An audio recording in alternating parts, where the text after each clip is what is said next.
گئی ہوگی، ختم ہو گئی ہوگی. اتنا لمبا تو آدمی کا سانس ہو ہی نہیں سکتا، یہ اتنی دیر تک پانی میں سانس کیسے روک کے رکھے گی؟ میری تسلی ہو گئی. لیکن صدیق اکبر فرماتے ہیں میں حیران ہو گیا. ظالموں نے ہاتھ ہٹایا. سیدہ نادیہ رضی اللہ تعالیٰ عنہا نے باہر منہ نکالا اور کہنے لگی اللہ احد. او مکے والوں، او بتوں کے پجاریوں، طرح طرح تم لوگوں کو مشکل کشا ماننے والوں، حاجت روا ماننے والوں، لوگوں کے سامنے جھک کر قبروں سے بیٹے مانگنے والوں، اپنی مرادوں کو پورا کرنے کا مطالبہ کرنے والوں، تم جو چاہو کر سکتے ہو، میں اب بھی خدا کو ایک مانتی ہوں.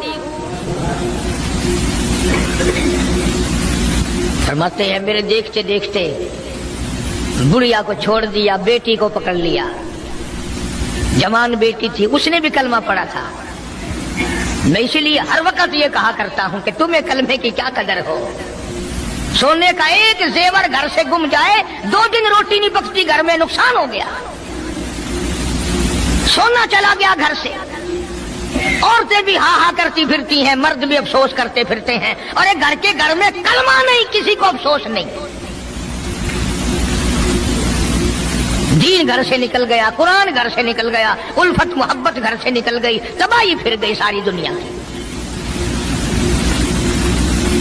جناب صدیق اکبر رضی اللہ تعالیٰ عنہ فرماتے ہیں میرے دیکھتے دیکھتے جوان بچی کو پکڑا اور اس نے رٹ لگانی شروع کی کر دی، لا الہ الا اللہ محمد الرسول اللہ. ادھر کلمہ پڑھنے لگی، کئی کافروں نے اس کا منہ پکڑا، زبان باہر کھینچی، زبان پہ داغ دے دیا،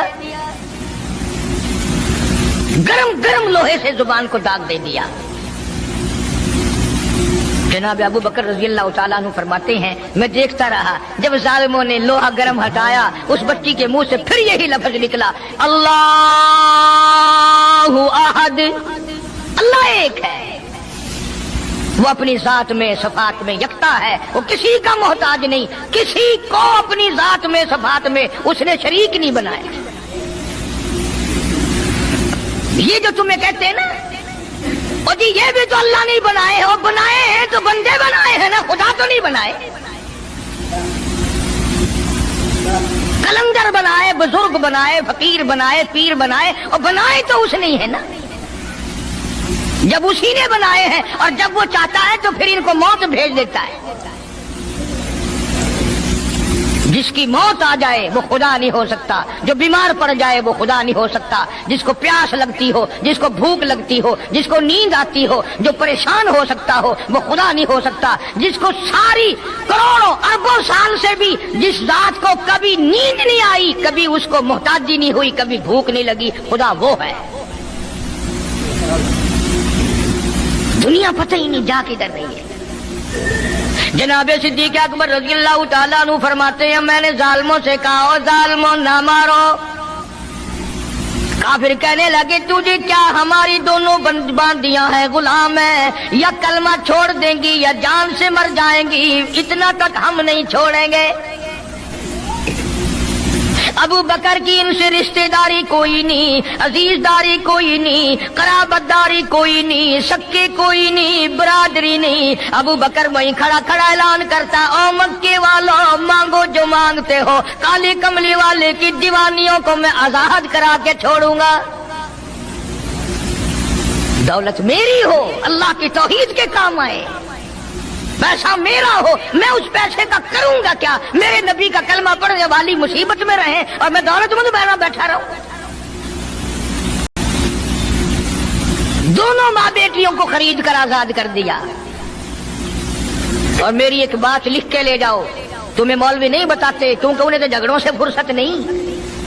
یہ جتنے بھی صحابہ ہیں، حضرت بلال ہوں، ابو فقیہہ ہوں رضی اللہ تعالیٰ عنہما، سیدہ نہدیہ ہوں، ان کی بیٹی ہوں، اور اس قسم کے مظلوم صحابہ جتنے بھی ہیں، سارے کے سارے ابو بکر نے خرید کے آزاد کیے ہیں. تمام کے تمام جتنے بھی مظلوم صحابہ ہیں، کمزور صحابہ ہیں، غلام تھے لوگوں کے، تمام کے تمام پہ دولت صدیق اکبر کی لگی ہے. اتنا دین کا عظمت والا، اتنی اسلام کی شان کا رکھنے والا کہ تن من دھن سارا قربان کر دیا. اور پھر آپ لوگ تو کیونکہ ہم رات دن اسی سلسلے میں رہتے ہیں، ہم بھی تم میں سے ہی ہیں، اور دیکھنا جی یہاں حالات ذرا اچھے نہیں ہیں، ذرا دیکھ کے تقریر کرنا، ذرا یوں کرنا، ماحول ٹھیک نہیں ہے، فلاں ٹھیک نہیں ہے۔ علماء کرام نے لکھا جناب ابو بکر صدیق رضی اللہ تعالیٰ عنہ اس دن اپنے آقا کے حضور میں آئے، عرض کیا میرے آقا اجازت دو، آج تو بیت اللہ میں توحید کی دعوت دوں گا۔ کس دن کی بات کر رہا ہوں؟ جس دن اس روئے زمین پہ صرف نبی کا کلمہ پڑھنے والے 14 ہیں، نبی سمیت 14 ہیں۔ آسمان کے نیچے زمین کے اوپر کلمہ پڑھنے والوں کی تعداد صرف 14، اس میں عورتیں بھی آ گئی، مرد بھی آ گئے، اس میں سیدہ خدیجہ رضی اللہ تعالیٰ عنہ بھی آ گئی، علی مرتضیٰ رضی اللہ تعالیٰ عنہ بھی آ گئے، سارے 14 ہیں، سارا مکہ مشرکوں کا ہے۔ حضور کریم سب کہہ دو صلی اللہ علیہ وسلم نے فرمایا ابو بکر تعداد بڑی تھوڑی ہے، غریب لوگ ہیں۔ اللہ اکبر۔ صدیق اکبر کو چاہیے تھا ہمارے زمانے کا کوئی ہوتا اچھا جی کم سے کم 1400 14,000 آپ جدو بن جاواں گے نا پھر ویکھاں گے۔ نہیں صدیق اکبر نے اسی وقت عرض کر دیا میرے آقا اگر آپ حق پر ہیں اور ہم سب حق پر ہیں، اللہ کی پوجا کرنے والے ہیں، آپ کی نبوت کو ماننے والے ہیں، پھر ڈر کس بات کا؟ اجازت دو میں بیت اللہ میں آج خدا کا قرآن سناؤں گا۔ وہ کتنا دلیر ہوگا، وہ کتنا بہادر جوان ہوگا، یوں ہی تو نہیں۔ علماء کرام نے لکھا کہ پروردگار عالم جل شانہ نے جبریل امین سے پوچھا او جبریل ہر نبی کے پاس کتابیں تو نے پہنچائی، میرے پیغام دنیا میں پہنچائے، آدم علیہ السلام کے پاس تو گیا، نوح علیہ السلام کے پاس آپ گئے، ابراہیم خلیل اللہ کے پاس آپ گئے، اسماعیل ذبیح اللہ کے پاس آپ گئے، موسیٰ کلیم اللہ کے پاس آپ گئے، عیسیٰ روح اللہ کے پاس آپ گئے، ہر نبی کے پاس اے جبریل تم آتے جاتے رہے۔ آج میں خدا ایک بات پوچھتا ہوں، تیری بھی کوئی حسرت ہے، تیری بھی کوئی تمنا ہے، تیری بھی کوئی آرزو ہے، تیرے دل کی بھی کوئی انگڑائی ہے، تیری بھی کوئی کائنات میں پسند ہے؟ عرض کرتا ہے الہ العالمین کیوں نہیں، میری بھی ایک پسند ہے۔ پوچھا کیا؟ عرض کرتا ہے میرے پروردگار جب آپ نے پوچھا تو مجھے بتانا پڑا، میرے فرشتے کے دل میں بھی، حالانکہ میں سارے جہان کے نوری فرشتوں کا سردار ہوں، تمام فرشتوں کی سرداری کا تاج میرے سر پہ ہے، 600 نورانی پر میرے لگے ہوئے ہیں، مگر پھر بھی میری یہ تمنا رہتی ہے اے کاش میں جبریل نہ ہوتا، میں ابو بکر صدیق ہوتا۔